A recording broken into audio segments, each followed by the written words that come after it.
seen a ghost. Reports of ghost sightings and paranormal activity are on the rise this year. It's a trend across Raleigh and it touched me. Someone hear that people hear coughs with she died of tuberculosis.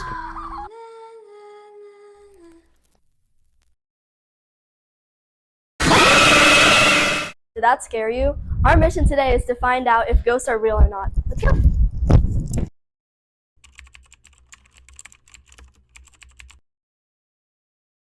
Do you believe in ghosts? Yes.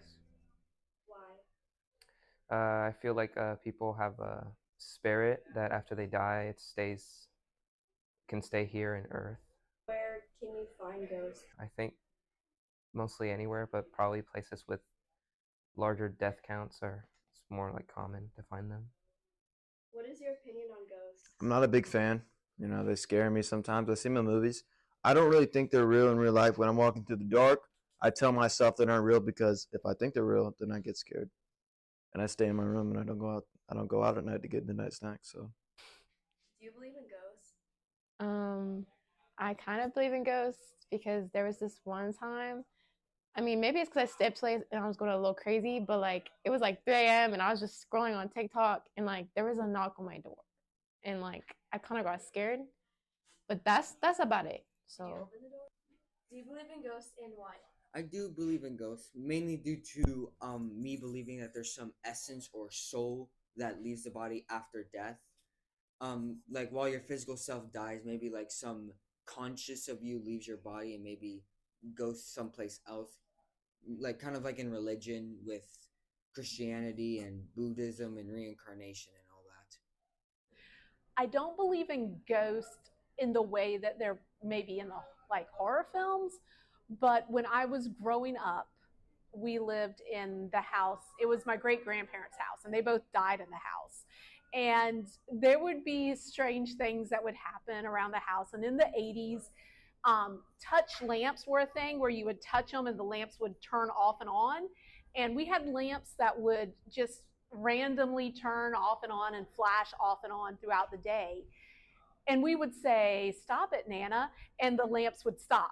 And then they would stay lit up. So was it a ghost or was it science? I don't know, but you know, it was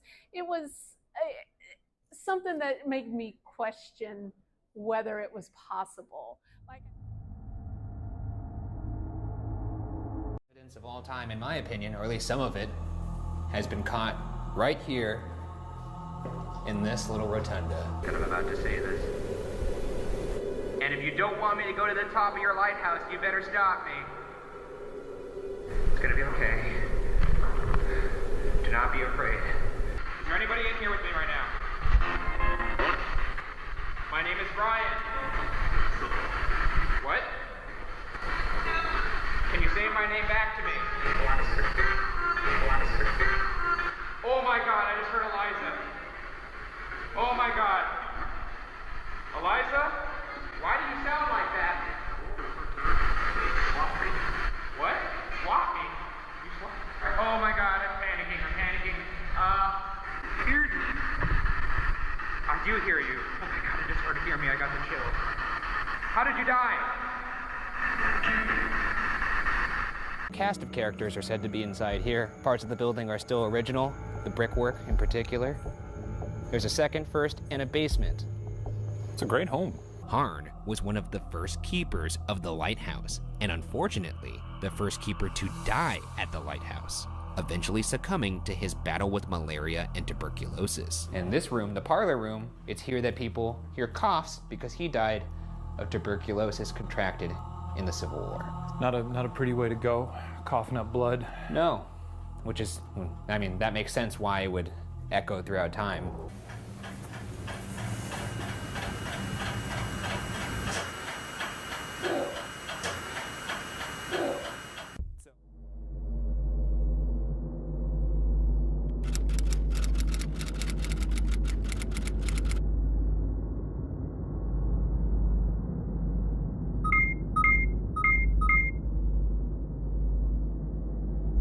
So, guys, we're going to the St. Augustine Lighthouse, and we're going to go on to a ghost tour and see if ghosts are really all about the hype or if they're just a myth.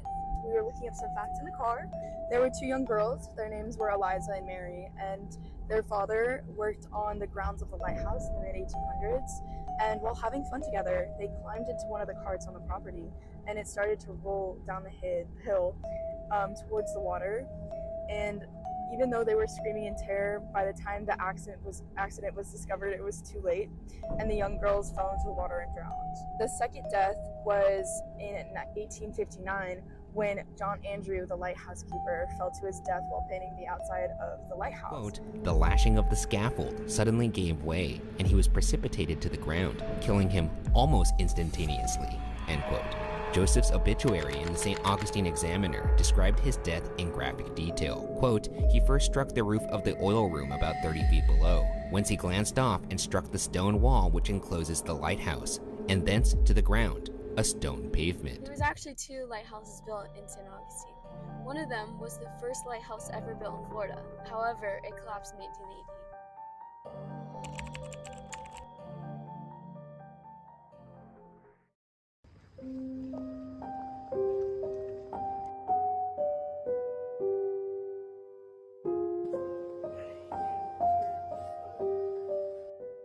St. Augustine Lighthouse and Maritime Museum. My name's Kevin. I'm going to be one of your tour guides tonight. For a purpose. Believe it or not, occasionally we do have people that come out onto the grounds and try to hop the fence and come on the tour without paying. So again, that's why we want them on the outside of the clothing. If you happen to notice anyone not wearing a glow stick tonight, just quietly bring it to our attention. Please do not try to take it upon yourself to tackle said person, because of one of two things will happen. Either one, you will tackle them, you have to talk to the police when they show up, or two, you'll go right through them because you just tried to tackle a ghost. Either way, not a very good situation, so again, just quietly bring it to our attention, and we'll take it from there. Our motto is all ghosts, no gimmicks. What that means is we don't have anyone waiting around corners to try to jump out and scare you. Immediately out there to the left will be an entrance to the nature trails. It's behind a brick wall. I know what you're thinking. Why would I go out into the nature trails in a haunted location? That's how horror movies start. And you may be right, but those who brave the woods are often rewarded with a lot of really good paranormal activity. It was my second week working a ghost tour, and I was in the lighthouse, and I felt a finger go up the back of my neck. No one was around, no hair was on my neck, it wasn't a bug, it was just very clearly a finger going up the back of my neck. I have been locked in the lighthouse with the deadbolt thrown when the only people who had keys were in the lighthouse with me, so there was no way for anybody to lock the door from the outside. I have heard voices following me up the lighthouse stairs. I have heard footsteps following me up the lighthouse stairs. I have seen figures running up and down the lighthouse stairs, seen figures pacing in the hallway of the lighthouse, figures running back and forth in the courtyard of the lighthouse. I have heard childlike giggling coming from the lighthouse. I've heard singing coming out of the nature trails. I have heard a child female voice screaming and yelling when I was at the top of the lighthouse at about 1 a.m. when there was nobody around, no one outside, no one around the buildings, just people at the top of the tower who were two guys and me.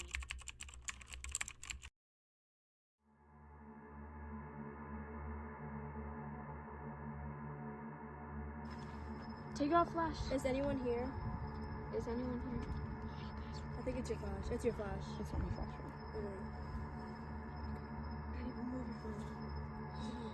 Mine's on airplane. Mine's been on airplane.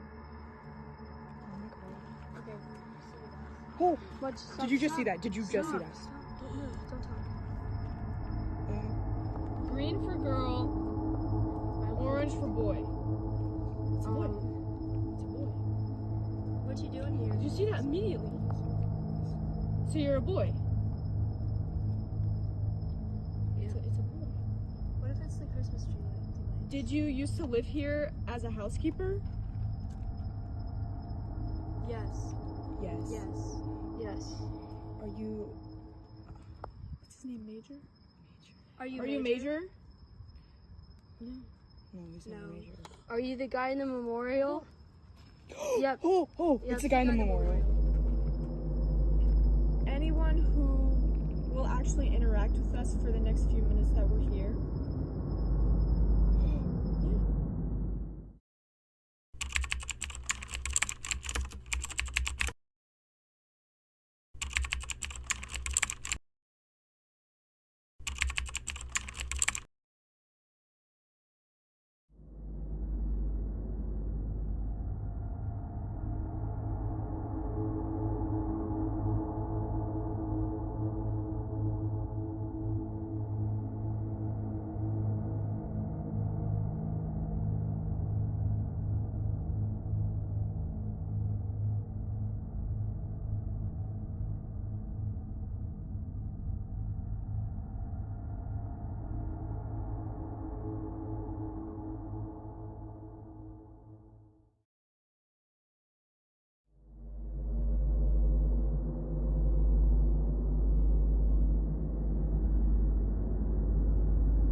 I guess the only real way to answer this question is by death itself.